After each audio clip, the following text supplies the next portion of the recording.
Salut à tous, comme d'habitude, je vous invite fortement à partager, à commenter sous la vidéo et à lâcher un pouce bleu pour aider au référencement de la chaîne. Le site Utip a beaucoup changé, vous pouvez maintenant créer votre compte et avoir accès à un fil d'actualité regroupant tous les contenus de créateurs que vous suivez sur le site. Ainsi, il vous sera impossible de louper une vidéo ou quoi que ce soit en rapport avec mon activité sur internet. Vous pourrez toujours m'y soutenir comme d'habitude en regardant des pubs si vous le voulez. Le lien vers mon compte Utip est en description. Aujourd'hui, nouveau Throne of Games, un peu spécial. En effet, comme pour Assassin's Creed Origins, je vous propose un TOG analyse et théorie, cette fois-ci sur Spider-Man PS4 donc. J'ai beaucoup attendu ce jeu, je suis content du résultat même s'il n'est pas sans défaut. L'histoire est vraiment fabuleuse, c'est clairement le jeu Spider-Man que j'attends depuis Spider-Man 2 sur PlayStation 2 en 2004. Bien évidemment, cette vidéo contient des spoilers, donc vous êtes prévenus, maintenant vous faites ce que vous voulez. Bonne vidéo!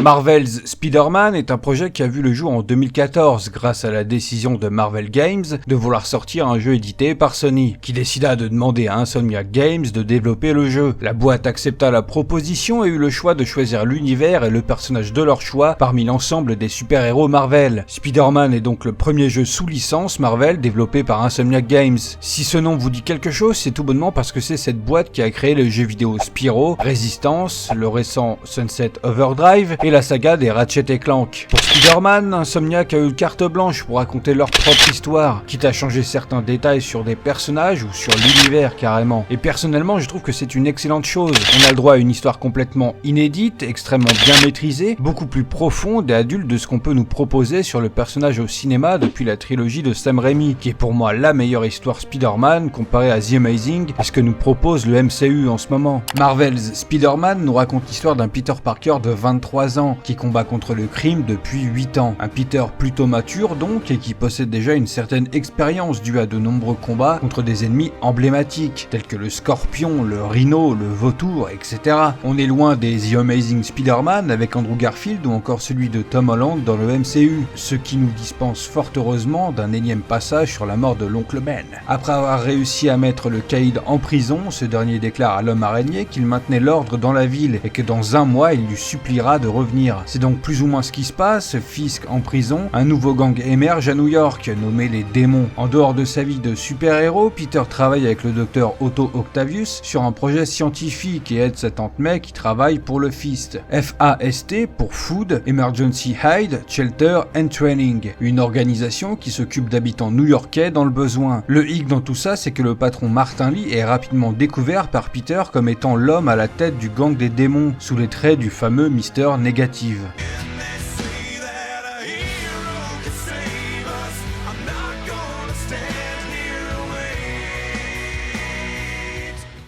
Avant de rentrer dans le vif du sujet concernant le jeu, son gameplay, l'histoire et son avenir, j'ai très envie de vous parler du comédien Donald Renew qui prête sa voix à l'homme araignée sur le jeu. C'est pas sa première fois, il est la voix de Spider-Man depuis 2012 avec les deux films The Amazing Spider-Man et les jeux vidéo Lego Marvel. Vous le connaissez tous pour Titeuf et Reese de la série Malcolm. Il prête également sa voix à moultes acteurs du cinéma, Andrew Garfield évidemment, Jesse Eisenberg, Jamie Bell et Paul Dano. Et à la radio en compagnie de Richard Darbois pour Énergie depuis 2005. Donald avec ce jeu nous livre une énorme performance sur le personnage. Ce qui est vraiment super, c'est que cette fois il ne joue pas un Spider-Man qui débute, qui doute. Il joue un Spider-Man beaucoup plus mature, qui a déjà vécu beaucoup de combats, qui a 8 ans d'activité. Le personnage est adulte, son histoire est à la fois émouvante, épique et quelques notes d'humour saupoudrent le tout. Donald est vraiment juste dans ce doublage, que ce soit en tant que Peter adulte, un peu naïf, qu'en Spider-Man qui utilise beaucoup d'humour dans ses aventures, tout en ayant une certaine assurance. Donald a calé tellement de références, on rigole ou on a le sourire forcément. Ça va du « Ah » de Denis Brognard au « Adrian » de Rocky jusqu'à du Julien Lepers.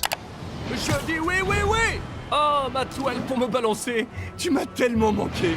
Et le coup de l'inspecteur Spider, qui est un délire de Donald. J'en ai très certainement oublié d'autres, tout ça pour dire que Donald nous gâte énormément sur ce jeu. J'ai hâte de faire les DLC et une possible suite pour entendre de nouvelles références. On a de la chance d'avoir Donald dans le doublage français, moi je vous le dis. Je vais pas tous les citer, mais mention spéciale aux collègues de Donald. Jessica Monceau, qui double Mary Jane, voix connue pour Daisy Ridley dans les Star Wars, Ellen Page et Shailene Woodley, Philippe Vincent, qui double Norman Osborn, voix connue de Kevin Bacon et Kurt Russell, Gilles Morvan, qui double Wilson Fisk, voix connue pour de multiples acteurs au cinéma, mais que je connais surtout via les jeux vidéo. C'est la voix de Garrus dans Mass Effect par exemple. Il avait aussi fait un caméo spécial dans le Papy-Grenier sur Mass Effect. Julie Dumas, qui double l'agent de police Yuri, voix connue pour Noomi Rapace. Et enfin Daniel Lafourcade, qui double Otto Octavius, aka François Hollande.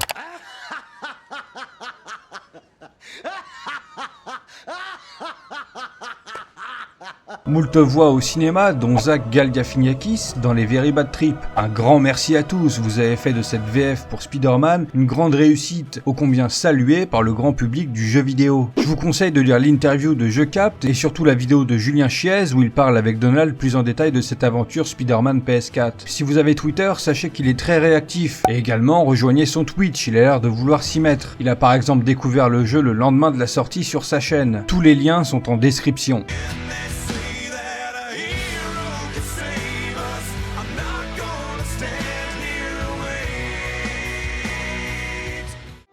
Alors, on est sur un gameplay très largement au niveau et pas mal complet. Beaucoup d'options par rapport à Spider-Man, beaucoup d'objectifs annexes à farmer comme un chinois sur la map. En parlant de celle-ci, pas très surprenant, hein, mais on joue à New York. La map est très agréable, les décors sont beaux, le jeu est beau quoi. Les balancements sont très fluides et non, ces toiles ne s'agrippent pas à tout et n'importe quoi. La physique est vraiment bonne. Se balader en ville est très fluide, tout est fait pour être toujours en mouvement. Très peu de temps d'arrêt. Énormément d'easter eggs, d'endroits emblématiques de beaucoup de personnages de Marvel. La map est très agréable, mais grosse déception sur la physique par rapport à l'eau. Spider-Man ne sait pas nager rapidement. Tu tombes dans l'eau, tu nages pas. Tu cherches à faire L2 R2 pour t'en aller de l'eau quoi. C'est vraiment dommage. C'est pas un fruit du démon qu'il a mangé quand même, Peter. Également très déçu de ne pas pouvoir atteindre la statue de la liberté. J'espère que ce sera chose possible dans le DLC ou un prochain jeu. Les bateaux, alors les bateaux c'est n'importe quoi. Voici deux petits extraits qui vous montreront à quel point on nous a menti. De loin on se dit tout va bien, mais...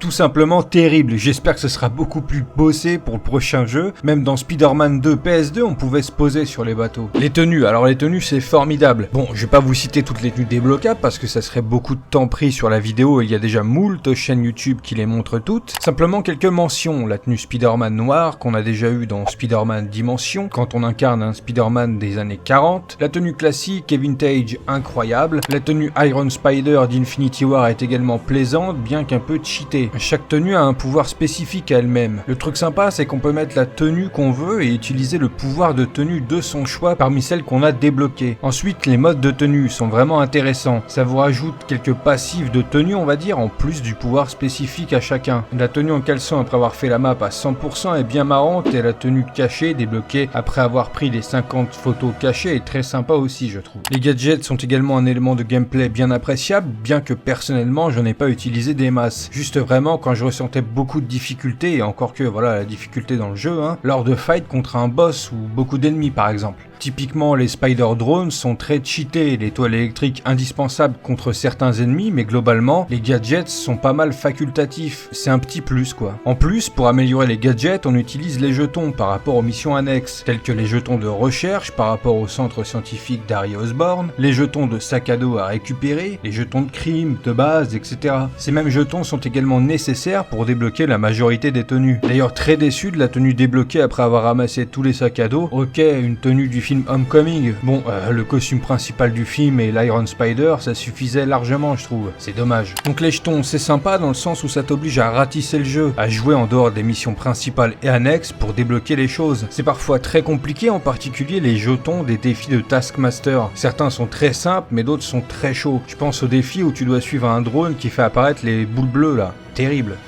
Les compétences sont réparties sur 3 arbres, innovateur, défenseur et tisseur de toile. Beaucoup de compétences très sympas, une fois qu'elles sont toutes déverrouillées, on est vraiment un Spider-Man très puissant. C'est très rare de mourir. Dans le menu, en plus de la liste des missions, des objets en collection et des fiches personnages, la liste des techniques est pas mal utile. Le mode photo du jeu est vraiment très sympa, beaucoup de possibilités et d'options sympathiques, comme les émotes, bien que perso je les utilise pas. Il est loin d'être parfait, par exemple la maniabilité de la caméra est vraiment pas pratique. Le fait de baisser ou remonter la caméra avec L2 et R2, c'est vraiment mal pensé. À ce jour, pour moi, les meilleurs modes photo sont ceux d'Horizon Zero Dawn et celui d'Assassin's Creed Origins, qui lui est aussi très bon, meilleur que celui de Spider-Man en tout cas. Et voilà, hormis ce souci de maniabilité, j'ai pu prendre beaucoup de photos. J'en profite d'ailleurs pour vous inviter à me rejoindre sur Instagram. Je poste souvent des photos screenshots de jeux vidéo, et je vous en fais défiler quelques-unes, histoire que vous voyez un peu ce que ça donne. Je trouve vraiment que le mode photo dans les jeux vidéo, c'est la révolution. Sur Horizon Zero Dawn, par exemple, j'hésite pas à foncer et risquer de me faire éclater pour prendre des belles photos. Ça vaut largement le coup. Puis bon, sur Instagram ça marche pas mal, j'ai eu que des commentaires positifs jusqu'à présent. Enfin bref, go me follow sur Instagram si vous y êtes. Petite parenthèse sur les fameuses bordures noires. Alors j'ai longtemps cherché pourquoi est-ce qu'il y avait ce problème, et à ce qui paraît sur internet, les gens quand ils ont commencé à jouer à God of War, le dernier de cette année, et ben ils avaient le même problème. En fait il y aura un réglage à faire sur la PS4, mais le souci que j'ai avec ce petit détail là, c'est que tous mes autres jeux n'ont pas ce problème. Pourquoi est-ce que des jeux comme God of War ou Spider-Man nous mettent ça? Ce serait vraiment quelque chose à régler pour les prochains jeux. Et là je vais parler négativement du jeu sur 2 points très importants. Le premier, ce sont les phases de gameplay avec Mary Jane et Morales. Alors je vais être très sincère, mais mis à part la mission avec MJ où aller au tâche des démons à la gare de Grande Centrale avec Spidey qui débarque, Ted en mode furtif pour ensuite passer à l'action, et la mission avec Morales où il fuit le Rhino, elles sont toutes pété à l'infini ces phases de gameplay, c'est terrible. Perso, quand j'ai vu ça la première fois, quand je contrôlais MJ, j'ai trouvé ça sympa et intéressant, mais c'est tellement pas crédible, ça en devient même redondant. Limite la mission répétitive qui te saoule, à un moment donné quand tu vois MJ et Spidey avoir une discussion, puis que ça t'affiche 1 heure avant, quand t'es MJ et que tu t'infiles chez Osborn, tel un Ezio Auditore de Firenze, que tu fous au sol des putains de soldats surentraînés d'une espèce de milice privée, blindés, plein à craquer comme des bœufs, avec un taser de grand-mère et qu'en plus les mecs sont encore plus aveugles que des Stormtroopers, mais je suis désolé, c'est absolument n'importe quoi les mecs, c'est n'importe quoi. Deuxième point, le jeu est beaucoup trop simple à mon goût, très peu de boss compliqués, je crois que celui où j'ai le plus de mal c'était Tombstone, et encore c'est parce que j'avais pas bien compris au début, et un peu contre Scorpion et Rhino, parce qu'ils étaient chiants plus qu'autre chose. Le combat final contre Octopus est vachement simple en fait, l'ultime affrontement contre Mister Negative est pas trop compliqué non plus. Le truc le plus compliqué à gérer, et encore ça va, si on fait attention, c'est durant les moments où Sable a permission de tirer à vue sur Spider-Man, que tu te balances dans la ville et que tu peux te prendre à tout moment une sacrée bastos d'un sniper quoi. Bon, j'ai fait le jeu en incroyable, en normal en gros, mais voilà, j'avais pas forcément envie de jouer en difficile et risquer de mettre 3 ans à finir le jeu. Quand t'as le choix entre facile, normal ou difficile et que tu prends normal, tu t'attends à un minimum de difficulté quand même. Même platiner le jeu est simple, j'ai débuté le jeu le vendredi 7 en début d'après-midi, j'ai fini l'histoire principale dans la nuit du dimanche au soir alors que je me suis pas senti rusher le jeu. Avec Par ma barbe, on a passé le vendredi à débloquer toutes les antennes qui font office de points d'observation, les sacs à dos, un peu de crime à droite et à gauche, tout ce qui était petit objectif annexe. Et par la suite, jouant tout seul, j'ai quand même toujours fait quelques objectifs en plus des missions principales et annexes. En parlant des quêtes annexes, je trouve qu'on aurait pu avoir beaucoup plus précisément tout le côté des petites missions de protection de la ville. Les cambriolages, courses-poursuites, finalement elles sont pas si nombreuses et variées que ça. J'aurais aimé retrouver par exemple le fait de transporter des victimes d'accidents rapidement dans un hôpital, capitale, comme dans Spider-Man 2, PS2. Ça aurait pu faire de belles photos aussi par exemple. Clairement, j'avais fini toutes les quêtes annexes avant de finir l'histoire principale, et ensuite pour le platine, j'ai dû finir dans la soirée du mardi en gros. En conclusion, sur le gameplay, il est vraiment excellent, comme je l'ai dit en début de vidéo, c'est un peu le jeu Messi, le prophète que j'attendais depuis Spider-Man 2 en 2004. Mais il est relativement simple, donc il n'est pas parfait, en espérant que pour le prochain jeu, Insomniac aura appris de ses erreurs, qu'il prendra en compte les critiques des joueurs, parce que voilà, on peut faire en sorte de se rapprocher de la perfection, c'est loin d'être impossible.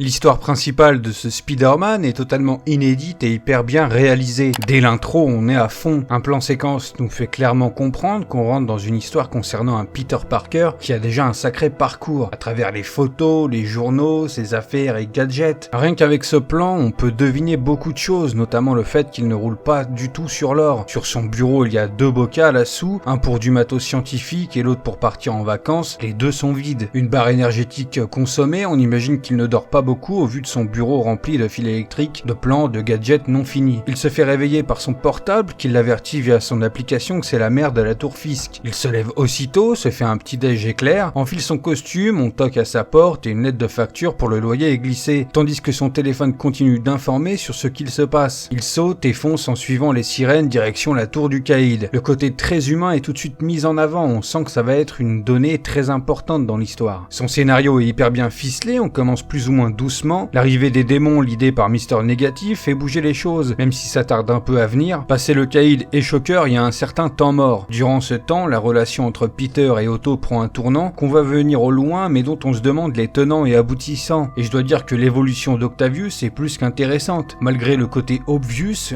qui n'en reste pas moins surprenant sur la façon dont ça arrive. La relation Peter Parker, Spider-Man et Martin Lee, Mister Négative, est vachement bien pensée elle aussi. Les 2 personnages mènent une double vie. Le moment de la prison et sa conclusion en mode Sinister Six est vraiment hyper épique, sûrement l'une des meilleures scènes du jeu, voire la meilleure pour certains. Un de mes amis qui a également fumé le jeu reproche beaucoup le fait que durant le dernier E3, on nous ait teasé ce moment clé de l'histoire en gameplay trailer. Bien sûr, la version E3 ne montre pas tout et coupe à la fin au beau moment pour garder la surprise que la personne venant en dernier est Octavius, alors que perso, j'ai toujours pensé que ça allait être un allié venant aider l'homme araignée. Un tournant dans l'histoire qui aurait pu être gardé en surprise, tournant qui marque le Docteur Octopus comme étant le vrai vilain big boss du jeu, alors que depuis le début on pense que c'est Mister Négative. Tous ces actes où les Sinister Six règnent sur Manhattan, Sable qui tire à vue, le désir de vengeance d'Otto à l'encontre de Norman, leur relation passée, c'était vraiment intéressant et captivant. Dans le fond, par rapport à Norman, Otto n'a pas tort. Le maire est un grand escroc, met en danger les gens pour la science, et le fait qu'il devienne au moins pire que lui, c'est dommage. Après, ça a toujours été comme ça, du lézard en passant par Octopus, c'est toujours de bonnes personnes qui via une expérience scientifique change du tout au tout. Les révélations autour des anciennes expériences d'Oscorp, le fait que Martin Lee en a été victime, les documents suspects trouvés par MJ dans la pièce secrète de Norman, tout ça est vraiment inattendu et promet pas mal pour une possible suite. Tout le côté vie de Peter Parker est également bien écrit et se marie très proprement avec ses aventures en tant que Spider-Man. J'ai adoré les moments avec le père de Morales, c'était vraiment un excellent flic. Toutes les relations humaines dans l'histoire sont crédibles. La victoire finale face à Octopus qui découvre l'identité de Spider-Man en plein combat, et la conclusion avec leur discussion est très poignante. La perte de Tante May, c'était le coup de grâce. Le jeu a vraiment un côté très drama, très mature, et c'est exactement ce genre d'histoire qui fait que Spider-Man, c'est pas seulement de la rigolade et des affrontements épiques. On est loin de ce qui a pu être fait avec les films The Amazing, et ce qui se passe en ce moment dans le MCU avec le Spider-Man de Tom Holland. Je sais pas vous, mais personnellement, j'ai une nette préférence avec l'histoire de ce jeu. Je pense que le MCU aurait gagné à avoir un Spider-Man plus mature et avec une plus grande expérience. J'ai beaucoup apprécié les interventions de Jonah Jameson, ça fait quand même bizarre de l'imaginer dans son petit studio et plus au Daily Bugle. Encore un petit détail qui marque à quel point cette histoire de Spider-Man est très intéressante.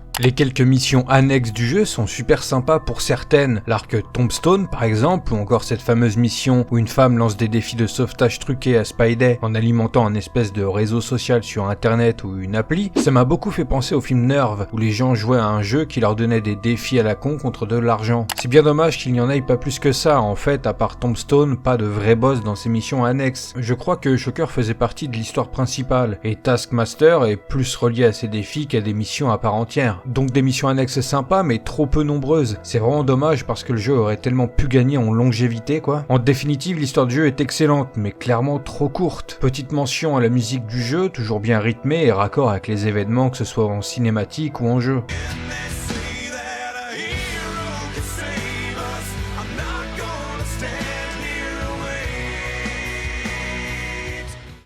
La ville qui ne dort jamais. Le nom du Season Pass comprenant 3 DLC pour rallonger l'expérience de jeu, chacun sortant en octobre, novembre et décembre. Le premier de Haste, qui signifie le casse, sera centré sur la relation de dualité entre Spider-Man et la Chatte Noire. Dans le jeu, on s'occupe de ses planques, ce qui nous a fait débloquer une tenue spéciale, et nous tease donc ce premier DLC. J'ai rien contre la Chatte Noire, bien au contraire. Mais j'ai un peu un mauvais pressentiment sur la qualité de l'histoire proposée autour de ce DLC. En soi, poursuivre Felicia pour qu'elle arrête de voler les gens, ça aurait pu largement n'être qu'une mission annexe dans le jeu de base. Ensuite Turf War, la guerre des gangs en novembre, et Silver Lining, le retour de Sable, en décembre. N'ont malheureusement pas l'air beaucoup plus intéressant qu'une chasse aux chats. J'ai traîné sur internet pour avoir des réponses et des théories sur ce que pourraient raconter en détail ces 2 DLC. Ce qui ressort souvent pour Turf Wars serait le fait que Tombstone sorte de prison et qu'une énorme guerre de gangs éclate, faisant écho aux paroles de Fisk en début de jeu, qui précisait bien que dans un mois, Spider-Man le suppliera de revenir. Le jeu débute en octobre et le DLC Turf Wars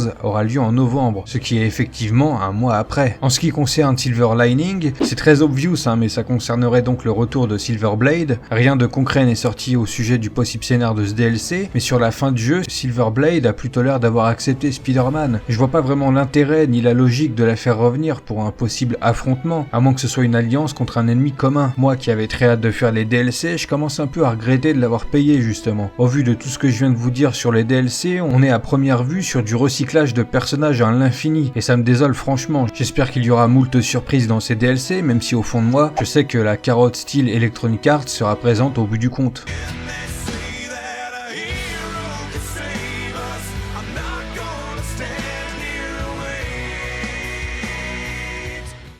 À la fin du jeu, les Sinister Six finissent en zonzon, Tante May meurt, MJ et Peter ressortent ensemble, Morales et Peter se montrent mutuellement leur pouvoir et Norman Osborn s'en tire très bien dans tout ce bordel. Ce dernier qui cache son fils Harry dans un tube où il est clairement en état végétatif et possédé par un symbiote, on imagine par Venom. Ce qui est un choix de scénario plus que surprenant mais pas désagréable. J'ai ratissé durant plus d'1 heure internet et absolument aucune source fiable donne la confirmation par Insomniac ou bien de Marvel ou même Sony qu'un Spider-Man 2 est prévu. Mais au vu du succès du jeu, il est plus que probable que la suite voit le jour dans les années à venir. Pour être franc avec vous, j'aimerais bien qu'ils prennent leur temps avant de nous balancer une suite, parce qu'il y a pas mal de choses à améliorer, une difficulté plus dure et une longévité plus grande serait plus qu'appréciable. Les mondes ouverts se font légion depuis 2-3 ans dans le monde du jeu vidéo et Spider-Man est sûrement le plus court d'entre eux, et c'est bien dommage. L'univers Marvel offre tellement de possibilités de scénarios, tellement de personnages à exploiter, qu'il serait plus que con de ne pas en profiter. Bon, de quoi parlerait ce second opus? Vu les scènes de fin, on a déjà pas mal d'éléments de réponse. Par rapport à Harry Osborn, on sait qu'il n'était pas en voyage, mais que Norman le gardait dans cette espèce de tube, traité pour guérir grâce au symbiote et peut-être aussi le fameux sérum de super soldat des Osborn, au vu de la couleur très verte. Cette scène nous tisse clairement Venom et le bouffon vert. Je vois bien Norman finir par devenir le bouffon vert, mais Harry en Venom, je n'y crois pas du tout. Je vois plus le symbiote se séparer d'Harry après l'avoir guéri, pour ensuite s'attacher à Peter, et qu'il y ait toute une histoire autour du fait que Peter utilise le fameux costume noir. Le symbiote commence à le changer jusqu'au point où c'est Morales qui ira jusqu'à devoir affronter Peter. Ça serait intéressant et super sympa à mettre en place en termes de gameplay, puisque pour moi il est sûr et certain que dans le 2, Morales sera jouable en tant que Spider avec un gameplay différent de Spider-Man. Le tout avec le bouffon vert qui fait son apparition, Norman étant maire de la ville, ça risque d'être une intrigue sacrément tendue. Également hormis l'histoire, l'intrigue du prochain jeu, j'aimerais beaucoup que la map soit beaucoup plus grande, étendre la ville, pouvoir aller à la Statue de la Liberté, dans la prison, que la map soit vraiment accessible. On va pas se mentir, le jeu est un open world certes, mais il est très restreint par rapport à un Zelda, un The Witcher, Horizon Zero Dawn ou encore Origins.